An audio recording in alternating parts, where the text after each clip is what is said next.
दोस्तों 30 अगस्त को अजा एकादशी है। आप सभी को अजा एकादशी की बहुत बहुत बधाई। जय श्री राम। दोस्तों आज मैं बताऊंगी कुछ उपाय, छोटे छोटे उपाय जो आपको इस दिन करने हैं तो आपके घर में लक्ष्मी जी की कृपा निरंतर बनी रहेगी। विष्णु जी जहाँ है वहाँ लक्ष्मी तो बिल्कुल है ना। बिना विष्णु जी बिना लक्ष्मी के कहाँ है ना। लेकिन अब आप अपने हृदय से भीतर से जो कुछ प्रार्थनाएं करते हो और ये छोटे छोटे उपाय करते हो ना, तो इनमें ये समझ लो आपके व्रत में, आपकी तपस्या में सोने पे सुहागा होती हैं। तो आपको ये उपाय करने हैं। दोस्तों वीडियो बहुत ध्यान से देखना, कोई इतना कठिन उपाय नहीं है, बहुत आसान सा उपाय है जो आज मैं आपको बताऊंगी। कुछ उपाय हल्दी से है, कुछ लौंग से है, इलायची से है, इस तरह के उपाय हैं तो आप इनको जरूर करें। दोस्तों रोज की तरह यदि आपको मेरा वीडियो पसंद आता है तो मेरे चैनल को सब्सक्राइब करें, मेरे वीडियो को लाइक करें, कमेंट करें। कमेंट में जय श्री राम लिखें। दोस्तों राम हमारी ऊर्जा है तो जय श्री राम जरूर लिखें। दोस्तों यदि आपको वीडियो में कोई चीज़ पसंद नहीं आ रही है तो वो भी लिखें। आपको मेरी आवाज़, जैसे पिछली बार किसी ने लिखा था आवाज़ साफ नहीं आती है, तो मैं कोशिश करती हूँ कि मेरी आवाज़ बिल्कुल साफ साफ आए। तो इस तरह से आप कमेंट कर सकते हो दोस्तों। तो दोस्तों शुरू करते हैं आज का वीडियो कि अजा एकादशी के दिन क्या क्या करें। दोस्तों भाद्रपद के शुक्ल पक्ष को जो एकादशी आती है उसे कहते हैं अजा एकादशी। अजा एकादशी सभी एकादशियों में राजा है, ठीक है, राजा का स्थान है इसका। तो इस एकादशी का बहुत ज़्यादा महत्व है। तो ये तो सबको पता है कि व्रत कैसे लेना है, क्या करना है, लेकिन आज मैं आपको बिल्कुल नई चीज़ बताऊंगी जो आपको करना है, उपाय करना है। दोस्तों सबसे पहला उपाय, जब सुबह आप स्नान करेंगे तो उस समय का उपाय, निरोगी काया रहेगी और लक्ष्मी जी का बिल्कुल आशीर्वाद आपके ऊपर रहेगा। कभी भी जिंदगी में कमी नहीं होगी लक्ष्मी जी की। आपको करना क्या है, जब आप सुबह स्नान करने जाएं तो बस आपने एक चुटकी शुद्ध हल्दी आपने खुद से बना रखी हो तो बहुत ही अच्छा है। एक चुटकी शुद्ध हल्दी आपने अपने नहाने के जल में डालनी है बस। अब फिर आपने विष्णु जी का ध्यान करते हुए, जब भी आप नहाते समय विष्णु जी को याद करते हैं तो आपको कौन सा नाम याद करना है उनका, नारायण नारायण नारायण, है ना। तो आपको नारायण नारायण बोल करके आपको स्नान करना है, ठीक है। नारायण मंत्र, इस नाम से विष्णु भगवान बहुत जल्दी खुश हो जाते हैं। तो आपको नारायण नारायण बोल करके अपना स्नान कर देना है। दोस्तों हल्दी स्वस्थ रखती है पहली चीज, और भगवान विष्णु को सबसे प्रिय है पीला रंग, पीले फूल, पीले कपड़े, है ना। तो इसलिए आप ये हल्दी वाला उपाय जरूर करें। नंबर 2 उपाय, दोस्तों कुछ लोग कहते हैं हमारे घर में बरकत नहीं है या बहुत पैसा तो है लेकिन कहीं बचता नहीं है या हमारे फालतू के खर्चे हैं, तो उनके लिए एक उपाय है जो बहुत अच्छा उपाय है।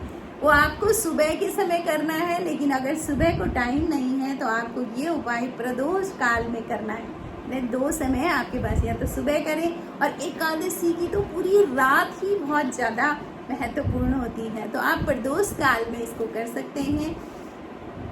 तो आपने करना क्या है कि 6 लौंग और 6 इलायची लेनी है। वहाँ पर अपने पूजा घर में बैठ करके जो दिया आप जलाते हैं वो गोल बत्ती वाला दिया घी का जलाना है। माता लक्ष्मी जी को याद करना है विष्णु जी के साथ, है ना, अकेले नहीं, विष्णु जी के साथ माता लक्ष्मी जी को याद करना है। और फिर आपने वहाँ पर माता लक्ष्मी जी से प्रार्थना करनी है। दोस्तों एक तो है ना कि आरती गाते हैं हम, एक होता है जो आप भीतर से बात करते हो उनके साथ। आपको उनसे बात करनी है कि माता आप हो तो बहुत भोग है संसार के, धन धान्य की कमी नहीं होगी, हम दान भी कर सकते हैं, पुण्य भी कर सकते हैं, सब किससे कर सकते हैं, आपसे कर सकते हैं। इसीलिए हमें आपकी जरूरत है और आप विष्णु भगवान के साथ आ करके यहाँ पधारें। इस तरह से आपने उनसे बातें करनी है, उनको बिठाना है, ठीक है। फिर आपने वहाँ पर 108 बार विष्णु मंत्र, जो ओम नमो भगवती वासुदेवाय मंत्र का जाप करना है। आपका अपना गुरु द्वारा कोई दिया गया मंत्र है, आप उस मंत्र का जाप करें। आपको वहाँ पर बैठ के थोड़ा सा कंसंट्रेट, ध्यान लगाना है, मंत्र का जाप करना है। और जाप ध्यान रखिए कौन सा करने हैं, मानसिक जाप करना है, भीतर भीतर बोलना है, बाहर नहीं बोलना, मानसिक जाप करना है और ध्यान लगाना है। फिर आपने 108 बार मंत्र जाप करना है और फिर उनको प्रणाम करके आपने 6 इलायची और 6 लौंग में से 2 इलायची 2 लौंग लेनी है और उनको बहुत आदर के साथ आपने उसको अपने पर्स में रखना है। बची हुई 4 लौंग 4 इलायची को आपने बिल्कुल लाल शुद्ध लाल कपड़े में बांधना है, उसकी पोटली बनानी है और उसको वहाँ रखना है जहाँ आपकी लक्ष्मी जी रहती है ना, तिजोरी, जहाँ आपका पैसा रहता है, आपको वहाँ रखना है। देखिए आपके पैसे में खूब बरकत होगी, यानी बरकत का मतलब समझते हो आप, कोई भी काम आपका रुकेगा नहीं, सारे काम फटाफट फटाफट होते जाएंगे। दोस्तों एक चीज़ है, पैसे का लालच नहीं करना चाहिए, लेकिन पैसे का बहुत सम्मान भी करना चाहिए, है ना। तो इस तरह से आपने ये वाला उपाय करना है। दोस्तों एक तीसरा उपाय है जो आपने शिव मंदिर में जाके करना है। बहुत ध्यान से आप इस उपाय को सुने। पहले क्या करना क्या है आपने, दोस्तों आपने 7 दाने चने की दाल, जो दले हुए चने होते पीले पीले जो होते हैं, वो 7 दाने लेने हैं और आपने 1 लोटा जल लेना है और उसमें 1 गुड़ की डली आपने जल में डाल देनी है। ठीक है, बाकी आप जो भी सामान ले जाते हैं मंदिर में भगवान शिव शंकर के लिए, वो सब चीज़ें रखें और उसके बाद फूल प्रसाद लेकर के आप मंदिर जाएं। आपने मंदिर में जाके क्या करना है, जो चने के दाने आप ले गए हैं ना, तो उनको थोड़ा सा गीला कर देना है। गीले 7 चने के दाने एक साथ ऐसे एक करके नहीं रखने हैं, वो एक साथ वो दाने वहाँ पर रखने हैं आपने, चने के दाने। और उसके बाद आपने वो जो गुड़ की डली वाला जो जल है ना, वो आपने शिव जी को अर्पित करना है।